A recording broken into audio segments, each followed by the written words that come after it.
Meu nome é Rafael Martins e preciso que você preste muita atenção no que vou contar agora. O tempo é curto e o que estou prestes a revelar pode mudar a sua vida para sempre. Quando eu tinha 13 anos, em 2019, passei por uma experiência que desafiou tudo o que eu conhecia sobre a vida e a morte. Eu fiquei clinicamente morto por quase 10 minutos e o que vi durante esse tempo continua a me assombrar até hoje. Antes de continuar, quero saber de onde você está me ouvindo. Sinto que compartilhar essa história cria uma conexão inexplicável, mesmo com aqueles que nunca conheci. Se puder, deixe um comentário, curta ou compartilhe esse relato. Vamos conversar sobre o que estou prestes a te contar. Era uma manhã comum em São Paulo, no dia 12 de fevereiro de 2019. Desde os 6 anos, eu treinava natação competitiva e a piscina se tornou o meu lugar de refúgio.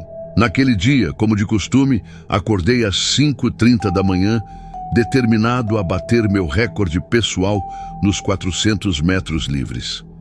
Sentia meus músculos queimando enquanto eu nadava com toda a minha força.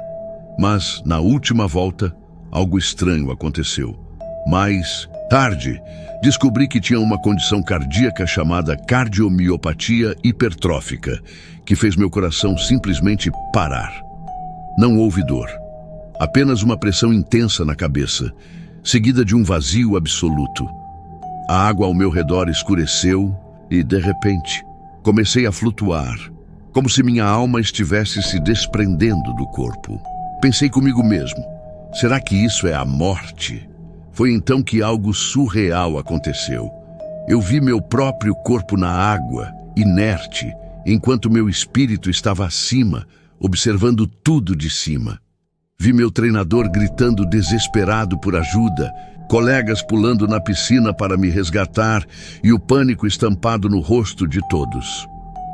Era como assistir a uma cena de filme em câmera lenta.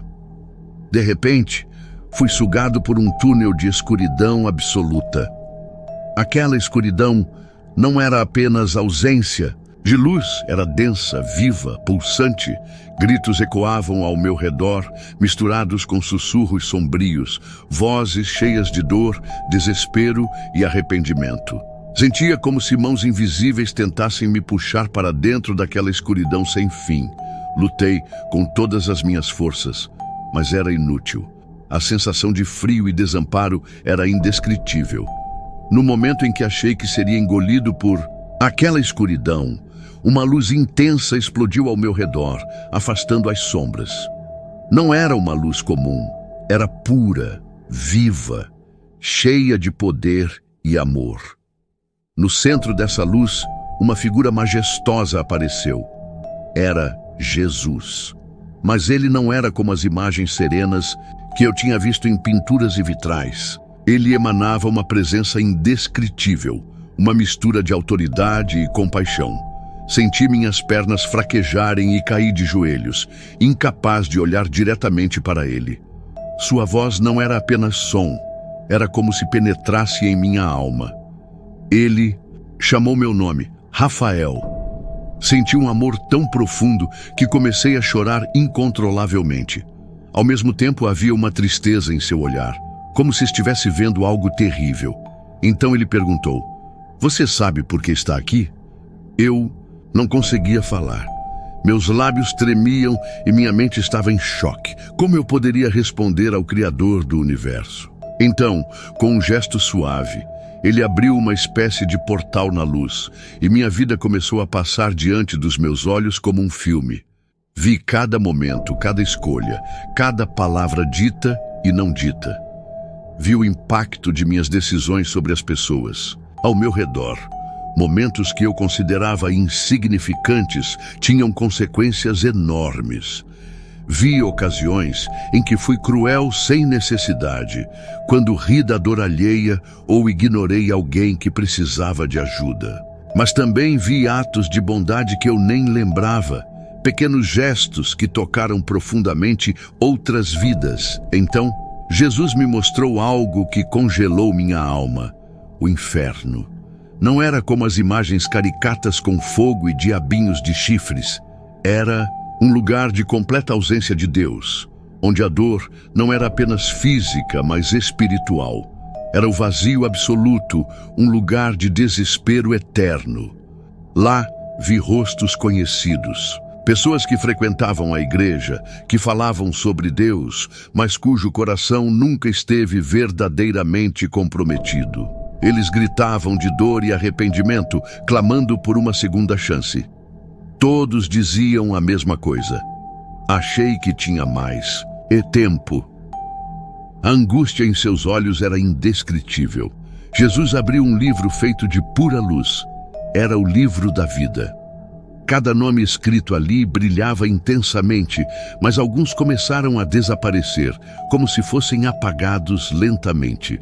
Vi nomes de amigos, vizinhos, colegas de escola, pessoas que achavam que estavam salvas, mas que viviam uma vida de aparência. Ele então me mostrou o estado do mundo.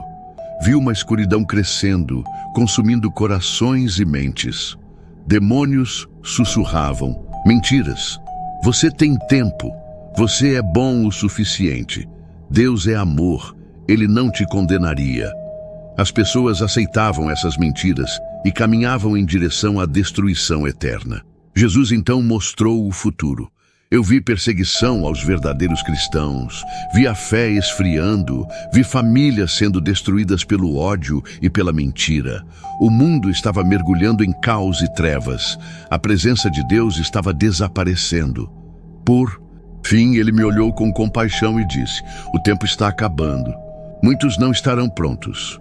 Então ele me devolveu ao meu corpo. Acordei na beira da piscina, com paramédicos ao meu redor. Eu tinha ficado morto por 9 minutos e 36 segundos. Os médicos chamaram isso de milagre. Não havia explicação para eu ter sobrevivido sem sequelas. Desde aquele dia, minha vida nunca mais foi a mesma. Sofri ataques espirituais terríveis. Acordava no meio da noite com sombras na porta do meu quarto, ouvindo vozes sussurrando: eles não vão acreditar em você. Mas eu sabia o que tinha visto e o que precisava fazer.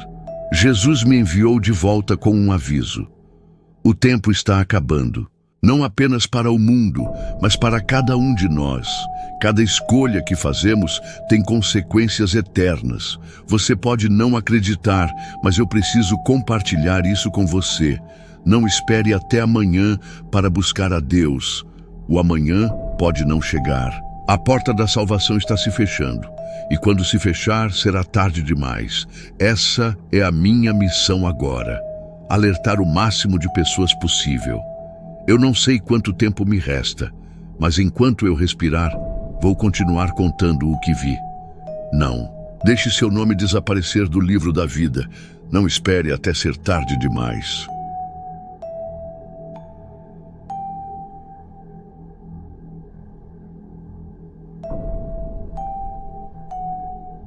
Olá, meu nome é Clara, e esta é a história do dia que mudou minha vida para sempre. Eu sobrevivi a um tiroteio escolar em 2018. Na época, eu estava no 10º ano em uma escola nos Estados Unidos.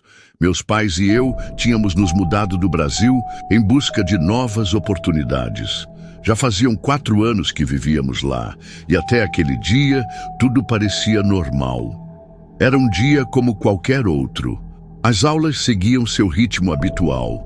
E durante o intervalo entre as matérias, eu estava conversando com minha amiga Sara. Nós ríamos de algo bobo quando ela decidiu ir ao banheiro. Não pensei muito naquilo, só acenei enquanto ela saía. No entanto, alguns minutos depois, os alarmes dispararam e uma voz nervosa anunciou pelos alto-falantes: situação de emergência. Sigam o protocolo de segurança. No início, ninguém levou a sério. Era comum haver simulações de emergência na escola. Então, achamos que era só mais um exercício. Mas então, o som ecoou pelos corredores. Um estampido alto e seco. O primeiro tiro. O sangue gelou em minhas veias. Estávamos no andar térreo, exatamente onde tudo estava acontecendo. Enquanto as pessoas começavam a se mover em pânico, só um pensamento me veio à mente. Sarah ainda estava no banheiro. Sem pensar duas vezes, me levantei e corri para fora da sala, ignorando os gritos de advertência do professor. O corredor estava vazio, como se o tempo tivesse parado. Minha respiração estava acelerada, o coração batendo tão forte que eu podia ouvi-lo nos ouvidos. Quando cheguei ao banheiro, empurrei a porta com força. Lá estava ela, em pé sobre o vaso sanitário, o rosto pálido e os olhos arregalados de medo. Precisamos sair daqui, sussurrei, tentando manter a calma apesar do pavor que dominava meu corpo. Peguei sua mão e juntas saímos do banheiro, tentando fazer o mínimo de barulho possível. Enquanto corríamos para a escada que levava ao andar de cima, o vimos. O atirador estava ali, a poucos metros de nós, segurando a arma como se não pesasse nada. Sua expressão era fria, vazia. Meus músculos congelaram por um segundo, mas o instinto de sobrevivência falou mais alto. Puxei Sarah e corremos escada acima, nossos passos ecoando pelos degraus. Estávamos quase lá quando um colega, que reconheci da aula de matemática, nos ajudou a subir o último lance. Ele nos empurrou para a frente e gritou para corrermos. Então, o som do disparo reverberou no ar. Virei apenas para ver seu corpo cair, o olhar de coragem ainda estampado em seu rosto. Meu coração se partiu, mas não havia tempo para chorar. Ele nos salvou com seu último ato de bravura. Quando chegamos ao corredor do andar superior, começamos a bater desesperadamente nas portas das salas de aula, implorando para que nos deixassem entrar. Tentamos uma, duas portas, mas ninguém respondeu. Todos estavam apavorados demais para abrir. O pânico crescia dentro de mim. Correndo para a última sala do corredor, Sarah escorregou e caiu. Foi então que percebi o motivo. O chão estava manchado de sangue. Não era um simples acidente. Aquele era o sangue de alguém que conhecíamos, uma colega da aula de literatura. Eu me senti tonta, quase sem forças para continuar, mas sabia que não podíamos parar ali. A morte estava atrás de nós, nos perseguindo sem piedade. A porta da última sala finalmente se abriu. O professor de educação física nos puxou para dentro, fechando e trancando a porta com uma calma que contrastava com o caos lá fora. Ele nos escondeu junto com outros alunos atrás das mesas empilhadas. Seus olhos mostravam preocupação, mas ele tentou nos acalmar, dizendo que tudo ficaria bem. Ele estava mentindo, mas naquele momento eu precisava acreditar. Os minutos seguintes foram de silêncio absoluto. Ninguém ousava respirar alto, com medo de atrair o atirador. Ouvíamos os passos, os tiros ecoando pelo corredor, as sirenes da polícia se aproximando. A cada som, meu coração saltava no peito, mas permaneci imóvel, apertando a mão de Sarah com todas as minhas forças. O tempo parecia se arrastar, como se o mundo estivesse preso em um pesadelo sem fim. Finalmente, os sons pararam. Ouvimos vozes de policiais. Eles invadiram a escola. O pesadelo havia acabado. Ou pelo menos foi o que pensamos. Quando a porta se abriu, eu estava tão paralisada de medo que nem consegui me levantar. Policiais uniformizados entraram, anunciando que era seguro sair. Olhei para Sarah e nós duas começamos a chorar. Lágrimas silenciosas que carregavam todo o medo e a dor daquele dia. Saímos da sala em silêncio. O corredor estava irreconhecível. Mochilas e cadernos espalhados, marcas de bala nas paredes e do corpos. Olhei para o lado e vi o colega que nos ajudou a subir. Seus olhos estavam fechados, a expressão ainda corajosa. Eu não conhecia seu nome, mas jamais esqueceria seu rosto. O professor de educação física que nos salvou também não sobreviveu. Ele tinha ficado na porta para garantir que o atirador não entrasse. Graças a ele, todos naquela sala estavam vivos. Depois daquele dia, nada foi como antes. As cicatrizes não estavam só na pele, mas na mente e na alma. A dor era profunda, Mas eu sabia que precisava continuar. Por mim, por Sarah e por todos que não tiveram a chance de sair daquela escola. Hoje, compartilho minha história não para reviver aquele dia, mas para honrar as memórias dos que se foram e para lembrar que a coragem pode aparecer nos momentos mais sombrios. Eles se foram, mas jamais serão esquecidos.